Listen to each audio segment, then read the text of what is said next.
So what I'm thinking is maybe I can start introducing Codex from here. Fouad, as always, is like coding away in the background, and then he can join me for the live demos. What do you think? That sounds great. Cool, let's do it. Take one, Mark. Hey everyone, I'm Romain and I work on developer experience at OpenAI. What I love most is making sure developers like you feel delighted and inspired by the tools we build.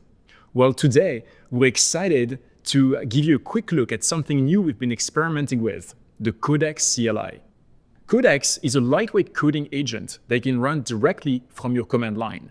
It can read and edit files, it can run commands securely, and you can really use it to build features or complete apps from scratch.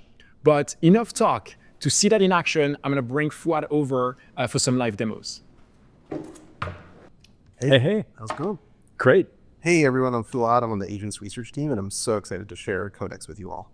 Why don't you kick us off with maybe like a project that people might have seen before? Let's say like OpenAI.fm that we use as a quick demo app for our voice models. Yeah, let me go and pull up the website, OpenAI.fm. I think it's an open source repo, right? So I can just go ahead and clone that locally and fire up Codex. And so here we have Codex just running on my machine. The cool part is that it runs with any of our public models. And since I'm not that familiar with the code base, I'm just going to go and start off by asking it to explain this code base to me.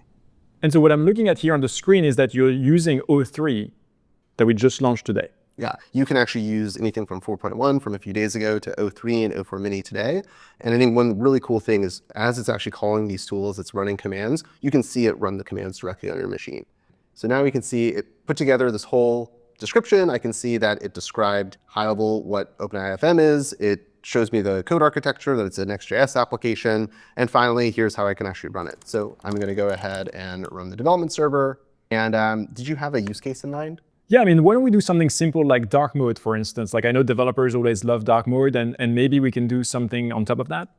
Sure, let me go ahead and fire up Codex. This time I'm going to run it in full auto mode. So what does that mean exactly, full auto? Now it can also edit and run commands automatically. Got it. An important point there to make sure it still stays safe and secure is that when you run it in full auto mode, it's actually running network disabled and sandbox the directory that you ran it in. So it's perfectly safe for you to just be able to walk away, but it's really important for us to make sure that our users stay in control when you're actually running this on your own computer. That's great. It sounds like while we're talking, it's changing all the Tailwind CSS and making the changes we want. Yeah, so one of the nice things is that while I got this high-level overview in one step, I can also have it go in and make very specific changes without actually having the context of where it's making those changes. So I think the nice part is that you as a developer can actually use this to both understand the code and actually make edits to it pretty seamlessly.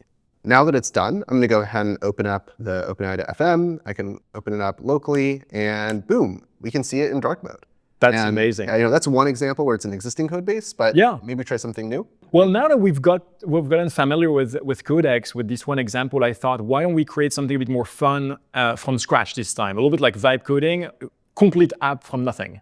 Sure. Is there one that you like in particular on macOS, for instance? Okay, yeah.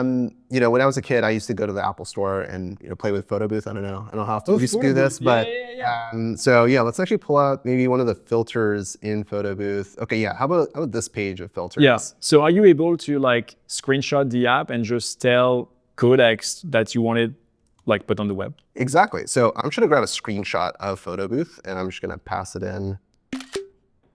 This time I'm gonna put it in full auto mode.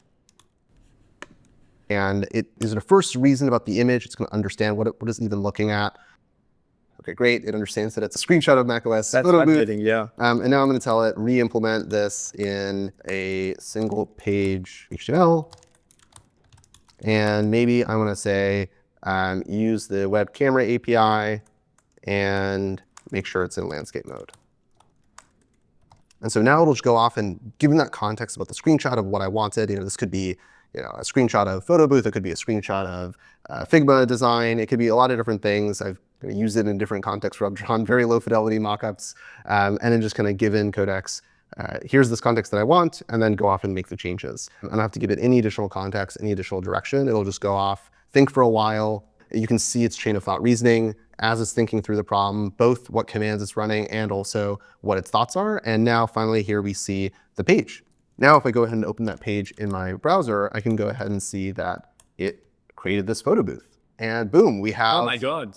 Look how cool that is. It's exactly the same. Isn't that amazing? That's so cool. And I'm sure you could have prompted your way to get such a result, but just like one screenshot and the model understood exactly what you wanted to build. We didn't have to open a code editor this entire time. It was just all on our terminal.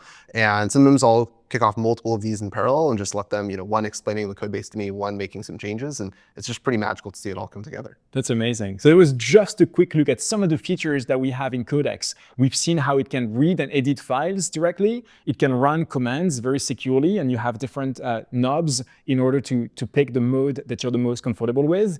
But my personal favorite feature is really that one, like the multimodal reasoning. That's really the true magic of those reasoning models. You just feed it a piece of paper on a sketch or something, and boom, you have code being written for you. Do you want to share anything about one more thing about Yeah, there's always one more thing. We're really excited to actually share Codex with you. Fully open source. You can go to our GitHub, you can see the Codex repo, you can explore it, you can actually use Codex to understand more about the repo, and we're super excited to hear what you think. Yeah, and Codex works with GPT 4.1 launched on Monday and with O3 and O4 Mini launching today. So we really can't wait to see what you build. Thank you. Thanks. Okay.